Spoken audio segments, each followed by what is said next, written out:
So I'm Estelle Chamoux from Bishop's University, and I would like to maybe ask Jeff to introduce himself. Oh, okay. So I'm Jeff Yeah. Banks. I'm a professor of chemistry at Acadia University.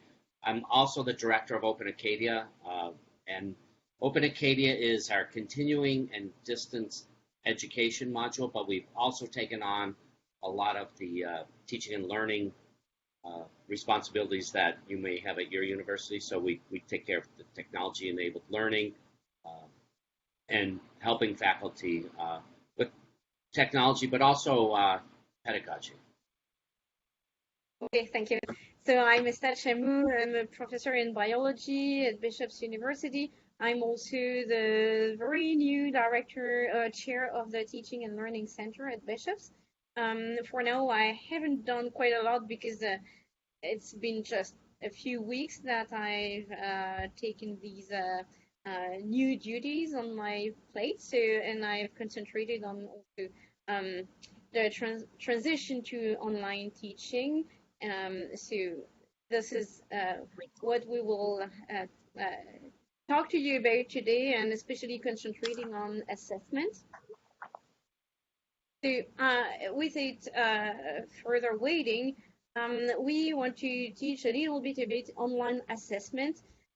Just to note that I'm not a specialist of online assessment. It's just that I've I came to the fact that I used quite a lot of different strategies, and I also read a lot about evidence-based practices. So Jeff and I thought that it would be useful to share with you things that we are doing. So me in biology, Jeff in chemistry, but things can apply to a lot of different courses. And we both tested most of the strategies we will present today. However, some of them, we are more comfortable with some of them than others. So we will probably be able to answer your questions at the end. So the first thing that I realized when I started reading on assessment was that, a bit like it is true when you are teaching in person, when you're doing it online, it's even more critical to actually design your course based on the assessment, or consider the assessment part within the course design. So it's important to not come at the end of your course design and then say, okay, how will I assess what I want the students to learn with this course, or the learning outcomes of this course? So it's really important to plan the assessment strategy as as a real at the real core of your course design, and it's important to imagine what you will want to assess while you're designing your course. And basically, this you can do this by asking yourself several questions. What do you want your students to learn? What do you want your students to be able to do? So, in terms of tasks, what do you want your students to discover, including about themselves, so their best learning style, or how they best understand something, etc., or discover a new field of study, for example, and how do you want your students to behave? So do you agree that they collaborate? Do you want them to be open to teamwork? Do you want them to have certain personal skills, etc.? So these are the four most important questions that you should concentrate on while designing your course content and while designing your assessment plan that will be part of your course design. So, you may want your students to do different things. The first thing is, probably most of us want our students to learn facts, to memorize factual knowledge and to recall these facts when we want them to do. We also sometimes want them to discover a new field of study or their forces and weaknesses, etc. We often want them to integrate knowledge. So it's one thing to memorize facts, but to be able to use these facts in order to analyze, evaluate, apply these facts or these conclusions to other situations and solve problems with this, that's another type of skills. You may also want them to be able to do things. So, for example, I had a science communication course. I wanted them to be able to craft an infographics. I wanted them to be able to submit a blog post in an online in a website or stuff like that. You may want them to um, build better habits of study, etc. And you might want them to be empowered to grow a better confidence, to grow with like better capacities to integrate knowledge and to feel that they can actually use what they learned to do things and to apply this knowledge to something else. So you will want to select a few learning outcomes. So, if you look at this, it's not true that a single course, or it will be very difficult that a single course addresses all these 6 things. It can be possible, but sometimes it will better want to select a few of them and then build your course content and build your learning assessment strategy with these few learning outcomes in mind. Also, that is important to be very specific and realistic in your expectations so that you set assessment strategies that actually address what you're expecting. And be aware that some of the assessment strategies, especially in an online environment, might be hidden uh, by contaminants, like, for example, the fact that students might not be able to log in a platform, or that they might have an unstable connection, will probably hide some of the learning outcomes because they will be behind this stress and the fact that they really cannot access the thing. So that's another important thing. If you want to be specific and realistic, and you want to address exactly the learning outcomes that you have decided, and not some sort of other contaminants that could come in front of the real learning outcome. Steph, it's your turn. Okay, if you can go to the next slide, please, Estelle. Okay, there we go. Yeah. So, hello, everybody. Like Estelle, I'm no expert on assessment. And I'll be honest with you, Heather really forced me to do this because she said I had to give one of these. So we chose assessment. I'm happy to see one of my mentors out there in the audience. Hi, Steve. How you doing? Dr. Westcott. So he's one of the kingpins of experiential learning in chemistry in Atlantic Canada and the rest of Canada. Just for anybody who doesn't know him. So, and he's very shy. So I thought I'd put that out there.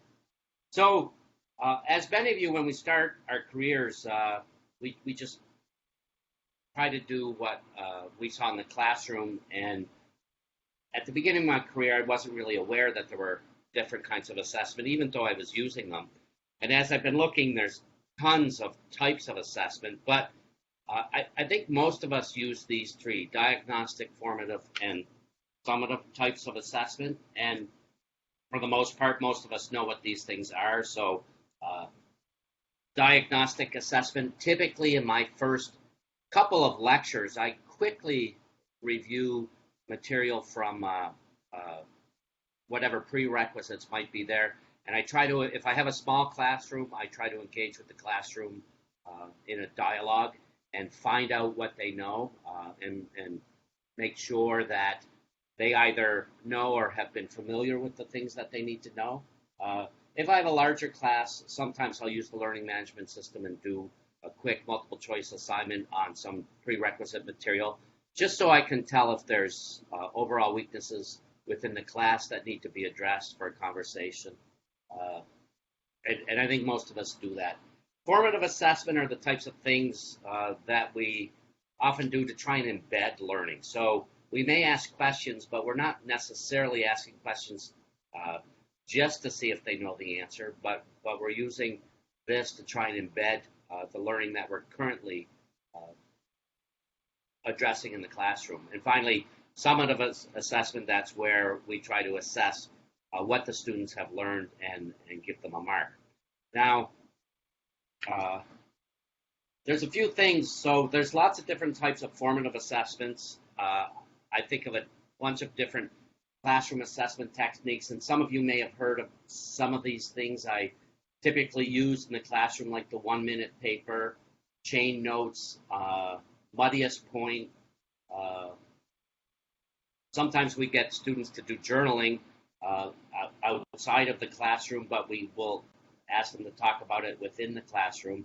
A lot of us do these things, and one of the things we're going to have to figure out this next year is how we might do them online. So there are different ways to address these things. If you have a synchronous component, you can make that part of your synchronous just like you do in the classroom.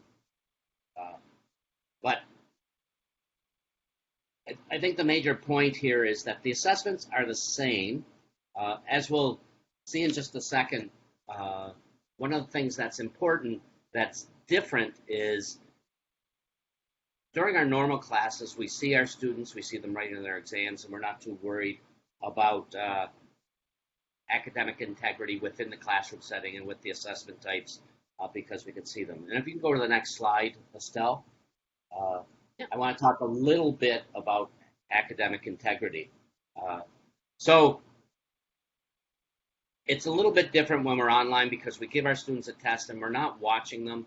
And this is where I think a lot of people have a lot of problems wondering if students are perhaps working together.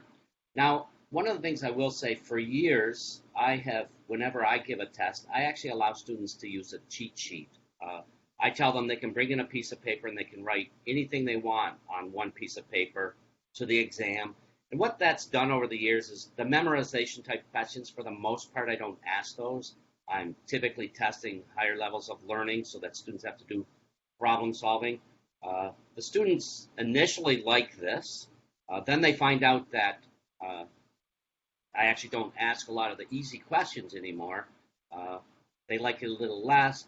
But then they learn that if they really work hard on their cheat sheet, it's a way to trick them into studying. And the biggest comment I get is that I didn't even have to look at my cheat sheet during the exam because they studied so well. Now, when we got thrust into the online environment last year, I thought it would be much the same. I gave the same kind of tests.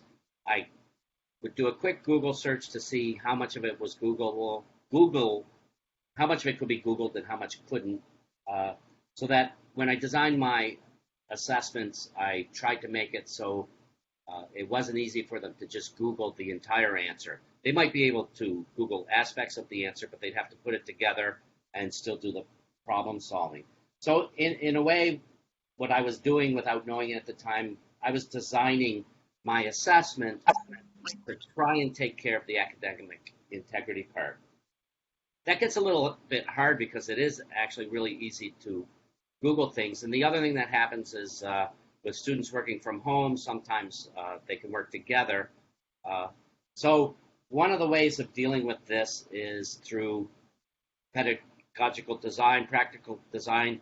Utilize your LMS. I ended up giving multiple choice questions for my organic chemistry class last year, and I was actually surprised that the class average was very similar to what it was in my regular exams. But I did design, took full advantage of the learning management system. I had a database with several hundred questions, and it would pull from groups of questions, so the students didn't get all the same questions. They got different questions, and you can randomize the order, and you can also randomize the responses. Although you have to be a little bit careful, particularly if you happen to be using a test bank, because oftentimes the questions may say A, B, and then option C is A and B above, and option D may be A and C So you have to be careful if you're scrambling your questions because that'll no longer make sense. But it is a way of trying to avoid the cheating that could go on. Next slide, please. If I may interrupt you, Jeff, I think also in the LMS, a lot of LMS also offer options for, especially for mathematics, chemistry, biology, biochemistry. You can have equation questions. So basically, the prof puts the equation, and the system will give every different student a different number to start with, and That's right. so every different student will have a different answer to give, just because the result will be different for every person. So that's another option to make sure that they cannot collaborate. That's right. You can randomize your variables. And the other thing, when you're using your LMS, you can still have the essay type questions as well. You'll have to mark them and they won't be auto marked, but you can have those other questions as well as matching. So there's a lot of things you can use with your learning management system to do the online tests. Yeah. And I want to talk a little bit about online proctoring solutions. So we're looking into this at Acadia because a lot of people are concerned. There's a couple of different levels of online proctoring solutions that you can get. One of the ones we're getting for sure, and it's called Respondus, and it's a browser lockdown component. The students have to download it, and when they're writing their exam and using your LMS, they can't browse the web. Now, of course, that doesn't prevent them from doing it on another device. So the next level actually uses the camera and students' laptops and watches the student while they write the exam.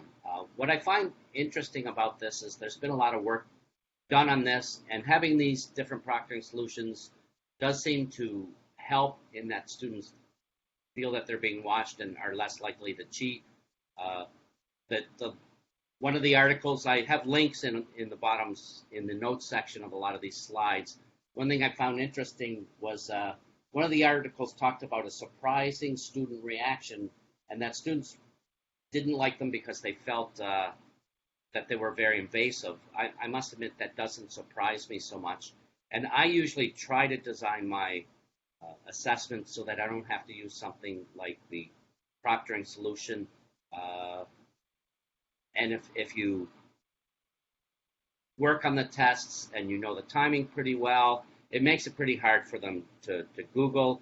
And so long as you follow good practices and you don't put all of the questions in one page in the website, you can design your test so that the LMS only gives them one question at a time or two questions at a time, so that it makes it harder for them to compare questions with someone who's writing somewhere else and they may be texting or chatting through a back channel.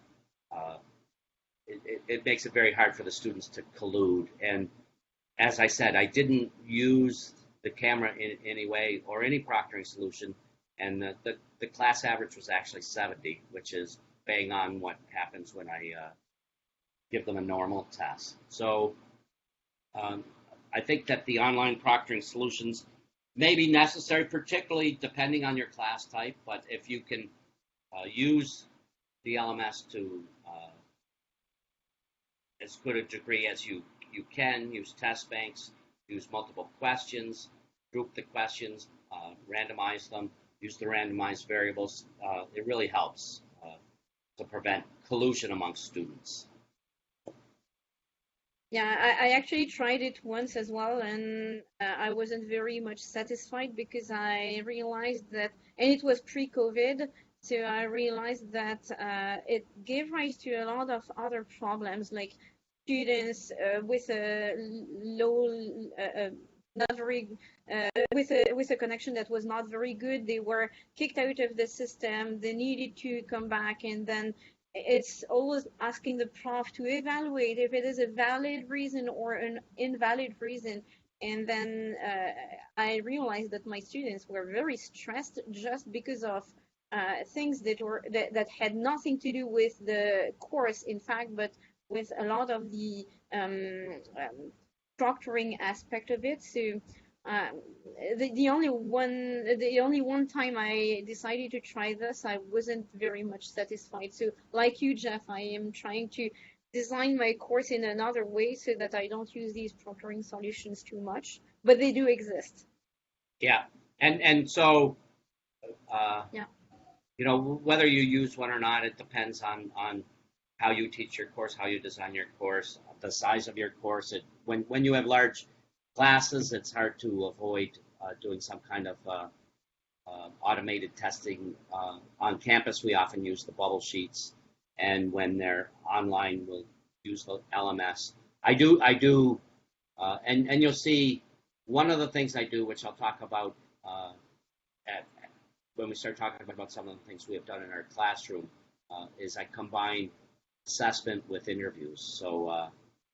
So just be wary before anybody that wants to cheat, even with the highest level of online proctoring solutions, uh, will probably be able to if they put that much work into it. Now, most of us wonder why they wouldn't just put that much work into their studying, and then they wouldn't need to cheat. But it does happen, so it's hard to beat. So it's better to think about using lots of low-stake testing, different types of formative assessment for marks, and try not to have the high-stakes final exams. That really puts a lot of stress on students, and that's when they really break down and may fall into some of those patterns of cheating when they have a high stress, uh, high stakes assessment coming up. So So if we go back maybe to the how to do something. So we said that in fact Jeff mentioned that we have like three main items: the diagnostic, the summative, and the formative assessment types. And um, personally, and I think a lot of us do that, we try to think the assessment as part of the course, and this would be more than just a final grade with like 40% or 50% on a final exam, etc. I try to think about it in a global or holistic way where I try to assess a bit of everything in an integrated fashion. The first thing, as Jeff mentioned before, would be to do a diagnostic and see where my students stand. To There are a lot of validated surveys or validated assessment uh, polls that exist in cell biology. I guess it is the same thing for chemistry. It may not exist for all the fields or all the type of courses. However, that's easy to design from start a little assessment survey to make sure that to diagnose where your students stand and what they already know. Um, then this can be given at the very beginning of the course, and you can even give it back later, maybe after 1 month or at the end of the course, and they can self-evaluate their progress. And I typically give a portion of my grade, of my final grade, on their own self-assessment of their progress. And surprisingly, they don't give themselves 100%. I've never seen people like taking too much of an advantage of this tool. They are actually pretty honest in what they actually learned in the course. Then in the summative part, you want to know what your students know, what they memorized, what they learned in your course. So what can they recall? What can they use? How did they understand what they learned? So this is about knowledge acquisition and the fact that they comply or not with the standards after a cell biology course. They should know this and this and that. So you want to evaluate if they actually know these things and if they comply with the standards of your field, your course. And then in the formative part, you want to evaluate what they are able to do with this knowledge. So will they be able to apply the facts that they learned to solve problems, to apply to something else? So then you can use a portion of your final trade on creating products, text analysis, essay type of questions, case studies and problems, or even lab reports, depending on the field and on the course. This is something that you will be able to do with a lot of different tools, and it will also be part of the skill acquisition because they actually learn those skills to use the knowledge in a way that it is integrated with other skills and other facts, and so that they use it to actually come with their own thinking. So it's very empowering, and it's very likely to help your students gain confidence and acquire skills like, for example, peer teaching or collaboration with others, because they feel more confident to do so. So they feel more confident to share their knowledge and to interact with others. So you're winning on two fronts. You're winning on the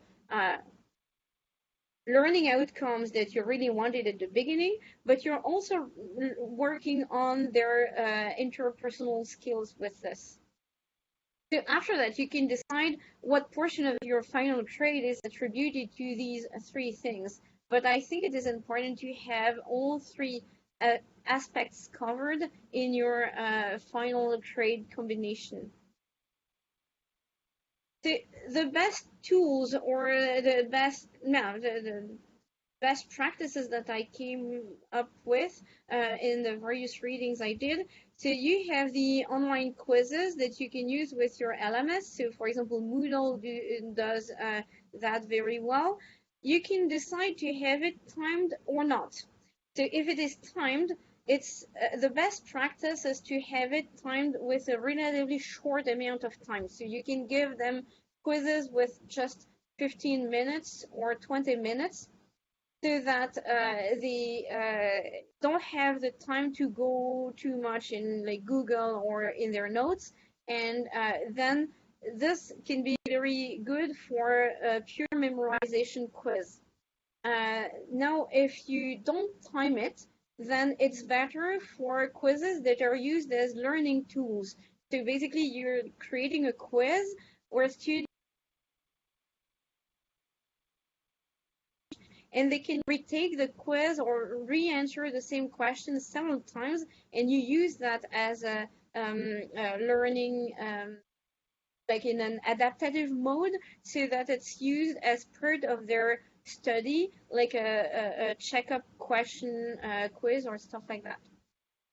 Again, it can be proctored or not. If it is not proctored, then for sure your students will read their notes. For sure will they interact with others, but you can also decide that it's not a problem, and you can design your quizzes so that they're more collaborative, and so that it doesn't really matter if they do some peer teaching. It's actually something that is very effective in terms of learning outcomes. Peer teaching is very efficient for that.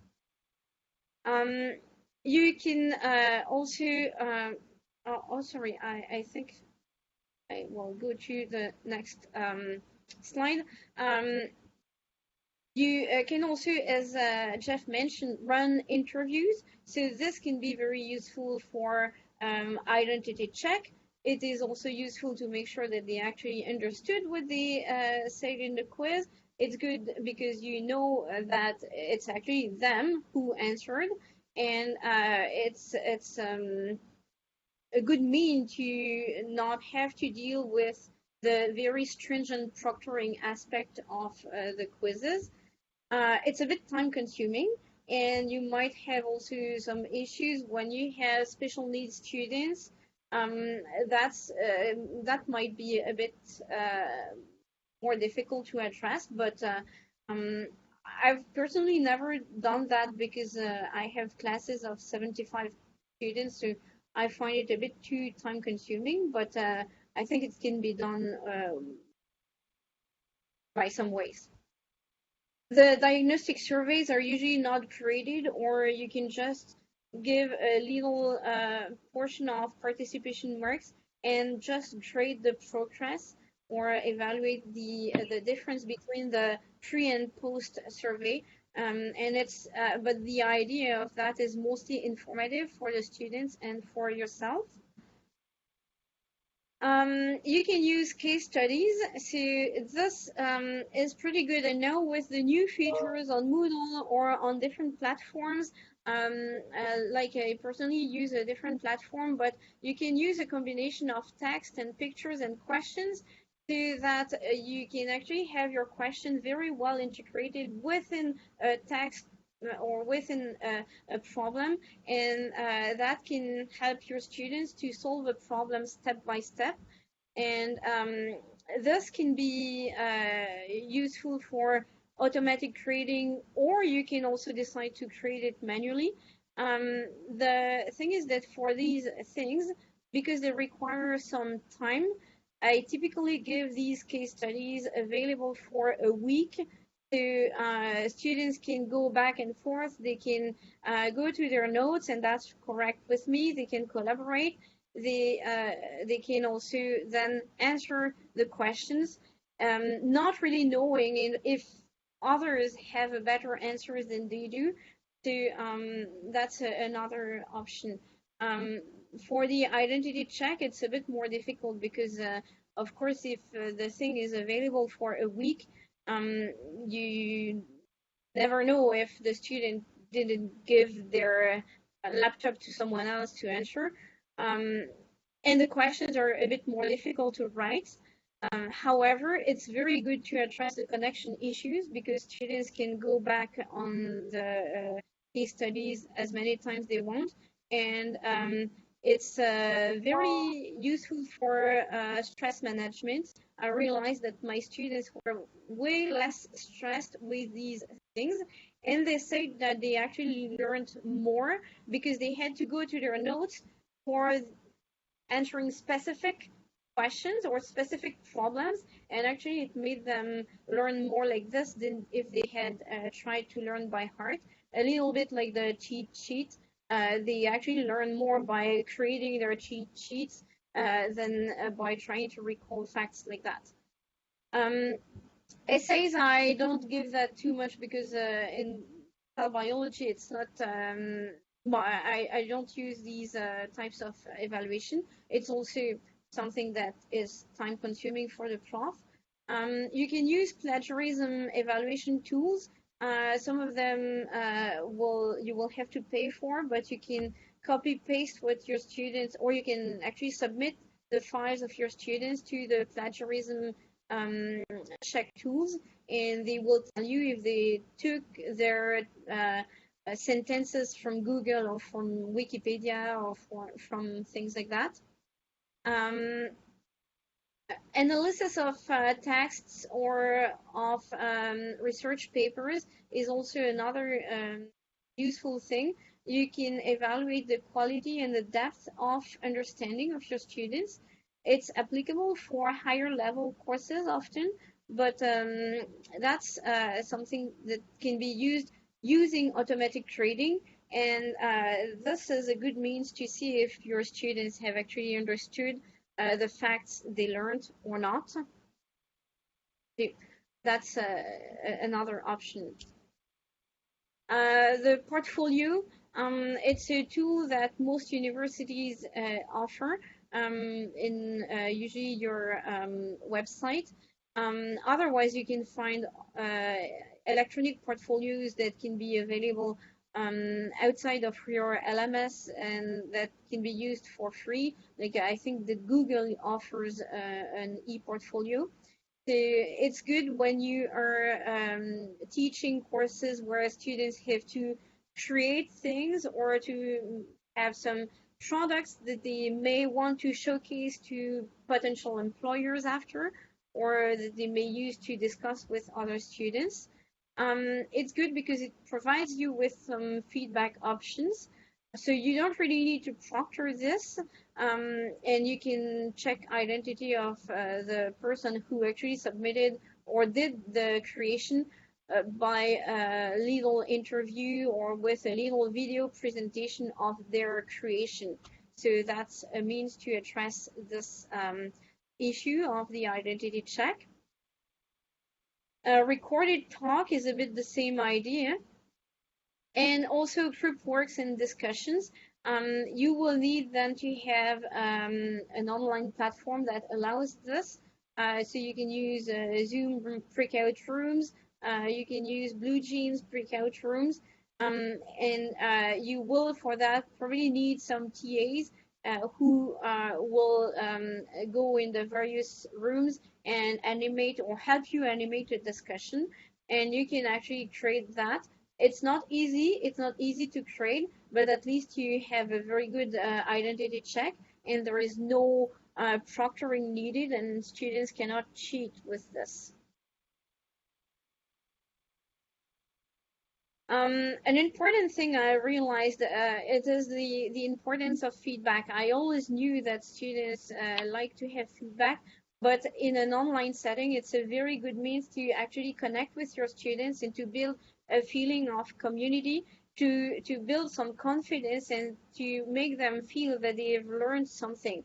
So even if they didn't have a good grade, even if they didn't have all the right answers, providing feedback will or can be used as a learning tool for them, and it's a good way to tell them it's not over when you did your final exam, but you still can learn from this final exam by looking at the feedback and by understanding what went wrong with your final exam.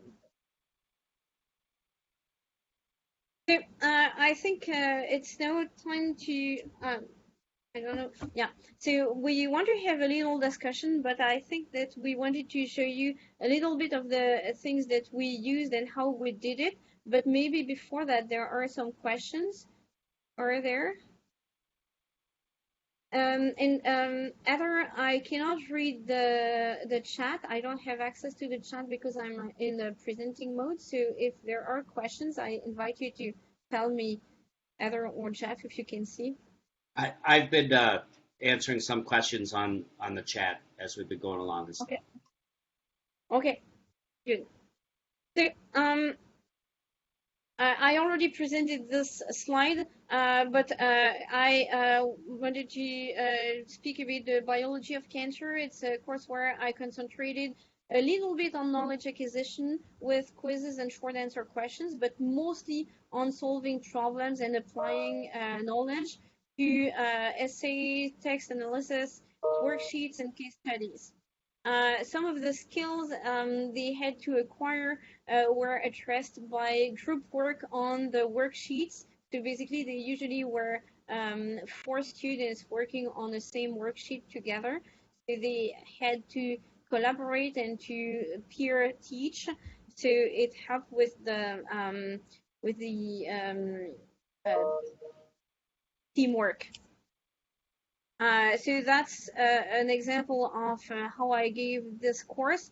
I had some course content delivered with a good portion of texts and pictures and stuff like that, with some reading questions. So basically, they had to have read the text portion to be able to answer the question. So this was used as a learning tool because they could come back several times on the question. So if they didn't read well, they could just reread the text and re-answer the question. It was mostly for participation. Then,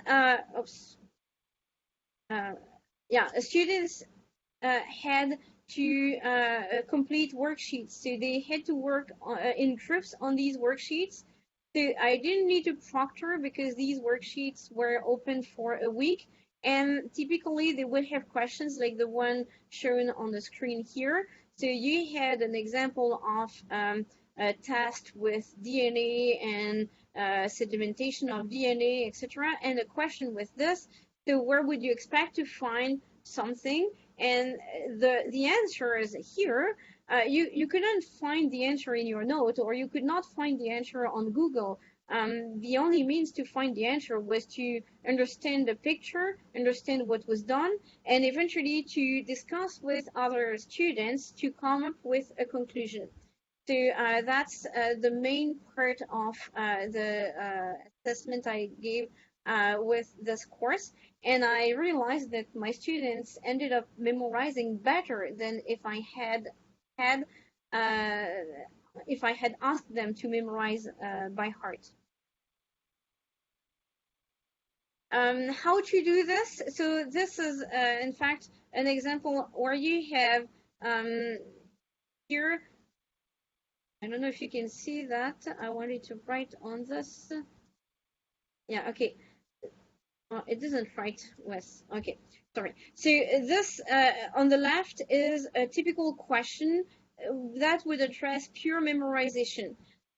Which of the following receptors are activated by blah blah blah? So you have a multiple choice answer, and if you memorize, you will answer something in this list. Now you have here the same question, but put together in a problem. So basically, it's a problem with male cockroach who are unable to ensure the female appeals to copulation. And they have a problem with a mutation in the same thing as what was addressed with the memorizing question.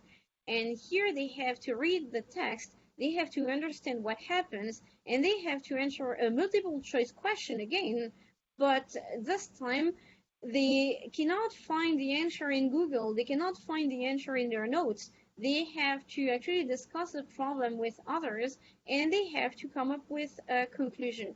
So I was very happy with this question because I actually saw my students together around a whiteboard with pens. So it was at the time where we were in class, but they were together speaking, and they had like all the pathway written on the whiteboard and trying to find where the mutation was and what the effect could be. So I realized that it was a much more efficient learning outcome assessment than the pure memorization thing. So here is another way you can assess if they've learned in a more in a deeper fashion. What best represents the reasons why you chose the answer you chose in the previous question? Or in what is this answer wrong? That's a very good mean to evaluate if they have understood, and it's still multiple choice questions. So you can very easily have this auto-created. However, it will address things that for which you don't care if they have access to their notes, or you don't care if they communicate with others, because you're basically evaluating what they understood from their readings. Another tool I used was worksheets where students had to create something. So this was for a science communication course where they had to produce stuff. So I'm thinking of people who are teaching English courses or arts production courses or stuff like that. So they had to do infographics, blog posts, illustrations. The worksheet was a step-by-step checklist. So all the questions had no right or wrong answers, but it helped students to concentrate on the steps to arrive to their product, and it also helped to improve their creations. So I would mark this half for participation, and half the mark went for the creation itself. So this was a good tool to trade participation and to address the skills of your students this time, not what they remembered. Jeff, I think it is your slide. Okay. So I'm going to be talking just about a couple of the things that I've done in the past and I continued to do when we got forced to go online last year. So one of the things I do, and this is a formative assessment piece, is I call it the lecture quiz. And it's very much similar to what people do with clickers. I've been doing this for years before clicker technology came about. But what I found was getting students to listen to your lecture, one of the things that was really easy is I would give what I call the lecture quiz. So I would give, somewhere between 5 and 10 questions beforehand. They're typically very easy questions. Most often it's a fill in the blank type of question. Periodically it might be a multiple choice question. But I give the quiz out to the students before the lecture starts, and all of the answers are contained within the lecture. So when I first started doing this, students really loved it because they talked about how it helped them to pay attention, looking for these answers. The other thing that's nice is that the concepts that you find important, those are the things that you test. And so the students have a tendency to be looking for that, and it seems to help embed those different concepts. So again, this is a lot like a clicker test. The difference is you do this beforehand and they're looking for these things coming up. With a clicker test, typically you give a piece of lecture and then you give a question and you look and see what the response is, and you try and find out whether or not the class understood the concept that you just talked about previously. So either way, you can use this to find out what concepts the students aren't getting as opposed to what concepts they are getting. I like this because it seems to keep the students interested in the lecture, in what's coming up, rather than what has just passed. Do the students ignore the information that's not in the quiz?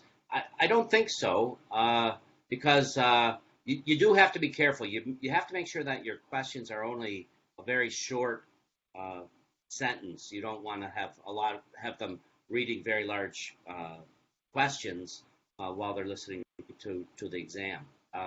Now, when we went into lockdown, I was able to do this by coupling it with the learning management system. So I could give just a very simple fill-in-the-blank quiz during the online lectures. And then for those videos I made a lot of lecture videos as well, and we'll put those up. And there's things you can do there as well by coupling with your lecture with a video, so that they can still do those quizzes. And the nice thing is it does help you find out what they're capturing and what they're not capturing. Of course, you can also give them lots of low stakes online assessments, and those are helpful for finding out what concepts students aren't grasping. But I've always used this lecture quiz, and the students seem to really like it. Yeah, it's also I think if people have ensemble, I don't know if you have that in all universities, but at Bishops we have ensemble. You can create short videos, and within the video have questions to where basically the video stops, students answer the question, and then they go on. And I do the same thing also with Top Hat. You have pop-up questions.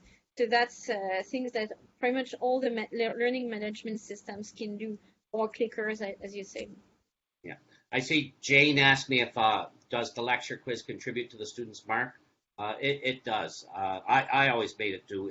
And again, over the last few years, I teach a course that's seems to be a pretty hard course in chemistry. Maybe it's because I'm teaching it. I don't know. Westcott can tell you.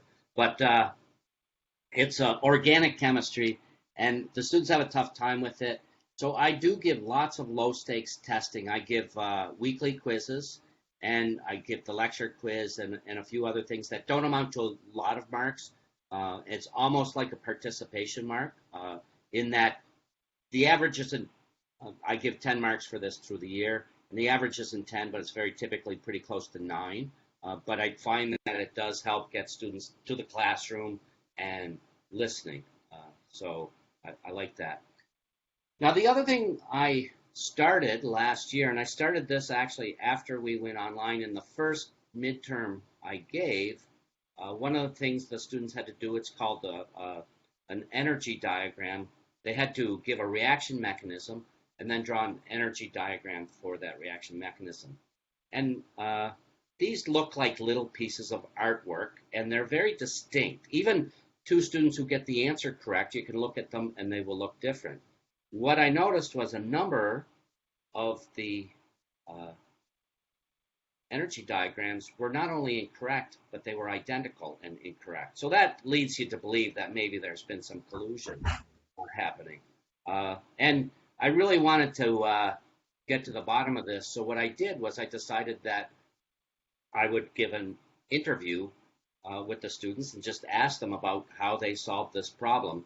And was quickly able to get to the bottom and uh, ended up dealing with everything. But I learned that this is a really nice technique because it's not horribly time consuming. You only need a few minutes, and you can use it in both small classes and large classes. It's really good now when I give them the take home. I just gave them the same test I would have given them, puts it all in a PDF, and then upload it in the learning management system.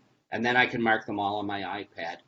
But by doing the interviews after, there's a couple of things that I learned I could achieve with this interview. One was after they learn that there might be an interview, then they're not colluding so much because you can quickly find out if they know the answer or not. So even if they got the answer correct, when you talk to them, you can find out whether they know that answer or not. The other thing that I found very helpful was sometimes there were students who didn't do well on a question, but when you had the interview and talked to them about that question, you found out that they may know more about it than you think, and you're able to adjust their mark or give them interview marks for knowing these things that they're not able to articulate on an exam.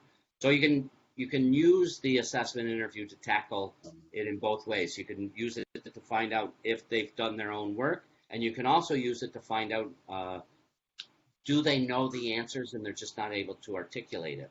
Now, you can also use this technique with multiple choice questions for large classes. Just same thing, by taking a few of the answers that they got right and asking them to go through and explain to you how they got the answers. And you can give a little mark for the interview part of the assessment. So I don't really use it to adjust the mark. They get a separate mark for the interview portion of the assessment. And the students at first didn't like it, but then they seemed to like it, particularly when they were able to, it's almost like when you do a master's or honors defense where you prod the students to probe their knowledge. It's helpful to have these short interviews. So I had a class with 60. I would typically do about 5 minutes for each student. And, it takes a long time to mark organic chemistry exams anyway, so you'd have to put the time in. Didn't take that much longer. So I very much liked the assessment interview. And then I just have one more thing I want to talk about. This is also something, if you can go to the next slide, please, Estelle. Also something I tried last year, and it's something I'm going to be trying again, even though I'm not sure how successful this was. But I started experimenting with peer and self-assessment. So one of the reasons I did this was because I didn't want to change how I was doing the exams, but I found marking them much more. So I had the students, I started with self-assessment. I haven't done peer assessment yet, but I would give them a rubric, and they had to go through their own exams. And I use this as a first pass. So the student would give themselves a mark, and I used that as I was going through the exams. If they gave themselves full marks, I'd quickly look and see if they deserved full marks. If they gave themselves 4 marks in a question, I'd quickly look and see were there more marks available. And what this allowed me to do was just get through the exams quicker. But the other thing I think it does is it heightens metacognition with the students. The students start learning why they're losing marks in their questions when they're marking their own questions. So the advantage is it saves you time. It improves student understanding because they have to go through the question again with the answers and mark it. Heightens metacognition, and I can tell you that students hate it. They didn't. They thought it was fair, but they still didn't like it. So I think next year when I'm teaching organic chemistry, I'm going to start and try and ramp up with the self-assessment. I've toyed with the idea of peer assessment, and one of the things in my reading, students hate peer assessment too. And they typically don't want to be critical to their peers. That's the hardest part, is to get them to be critical. I haven't actually tried it. I'm going to do more experimentation with the self-assessment because at the end of it, some of the students were coming around and talking about how it really did help them gain more knowledge of the subject. And I think if you started early, because again, I just used this when we went on lockdown. If you started right at the beginning of the term, I think you could get the students around to seeing it as a valuable way to learn, as well as